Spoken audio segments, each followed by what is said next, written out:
नमस्कार. स्वामी पूजन या माझ्या चॅनेलमध्ये तुम्हा सर्वांचे मनापासून खूप खूप स्वागत आहे.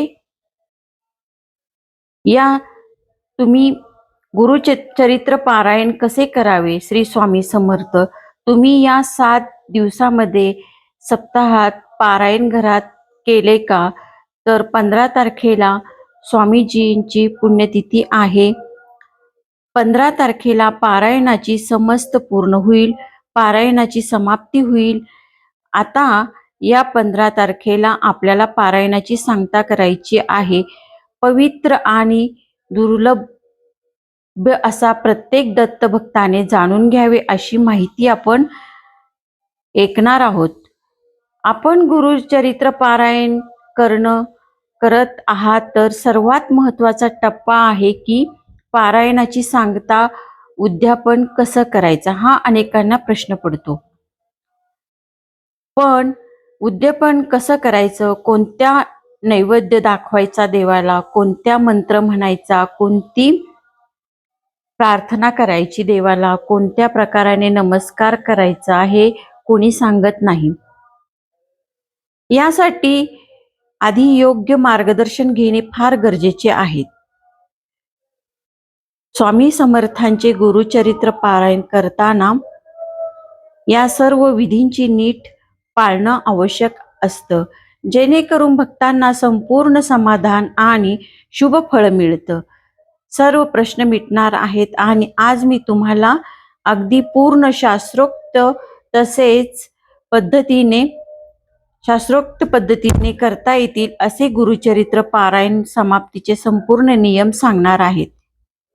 ही माहिती म्हणून मानायची की जिथे नियम पाळले जातात तिथे साक्षात दत्तप्रभूंच्या कृपेची अक्षय वाहू लागतो.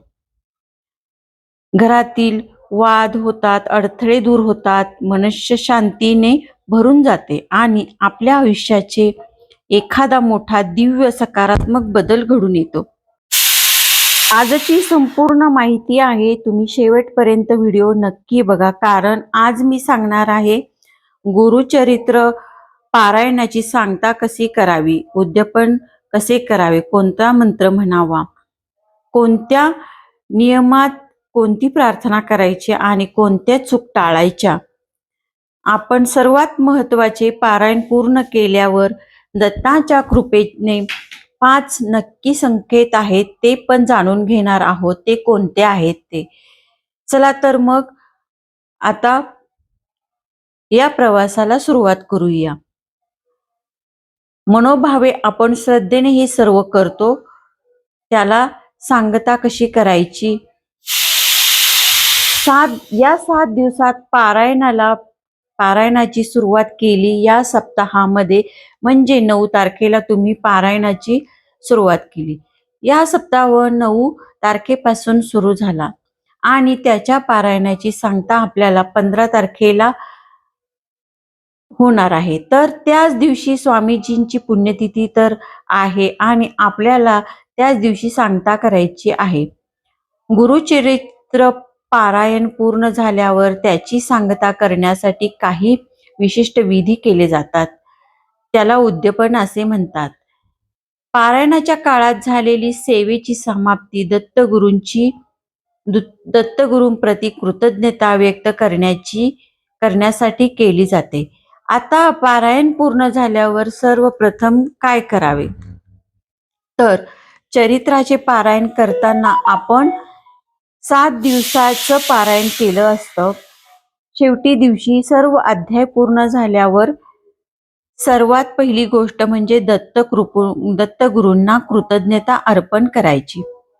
तर ही कृतज्ञता त्यांचा मनोमन म्हणायचं, हे दत्तप्रभू, माझं पारायण तुम्ही निर्विघ्न आणि अडचणी विरहित तुम्ही माझं पूर्ण करून घेतलं. माझ्याकडून हे सर्व तुमच्या कृपेने झालं. माझी श्रद्धा, भक्ती आणि माझं समर्पण तुम्ही स्वीकारा. आपण सांसारिक माणसं आहोत, आपण मनापासून धन्यवाद देऊन त्यानंतर काही मंत्र प्रार्थना वगैरे करून दत्तगुरूंची कृपा आणि आशीर्वाद मागायचे. गुरुचरित्र ग्रंथच वाचायचे. तर दत्तगुरूंची कृपा मिळावी, त्यांचा आशीर्वाद आपल्याला सदैव मिळावा म्हणून आपण या सप्ताहामध्ये या सप्ताहात पारायण काळात आपण सुखाचा त्याग करून हे पारायण केलं. सत्य बोलतोय तुम्ही या 7 दिवसांच्या पारायणामुळे आमच्या जीवनात खूप सकारात्मक बदल होतील आणि दत्तगुरूंच्या कृपेने जीवनात निरंतर आनंद राहील. हे तर सर्व साक्षात दत्तप्रभूंनी आपल्याकडून करून घेतलेलं आहे पारायण.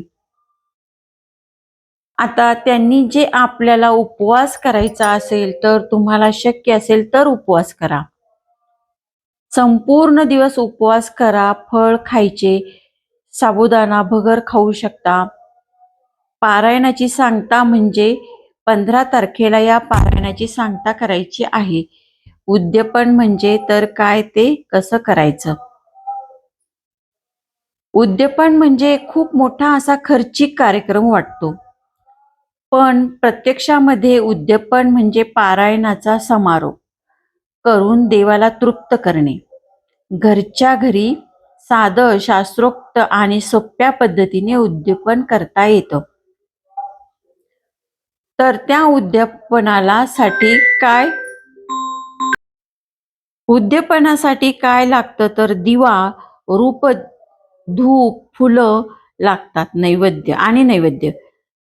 अगदी साध्या आणि शुद्ध पद्धतीने आपण दिवा लावून फुलं ठेवून मनोभावाने प्रार्थना करून दत्तगुरूंच्या आशीर्वादाची विनंती करू शकतो.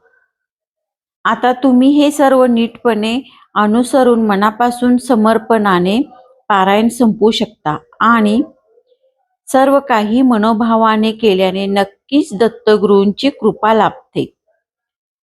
तुम्ही सर्व मिळाल्याचे काही खास 5 संकेत आहेत.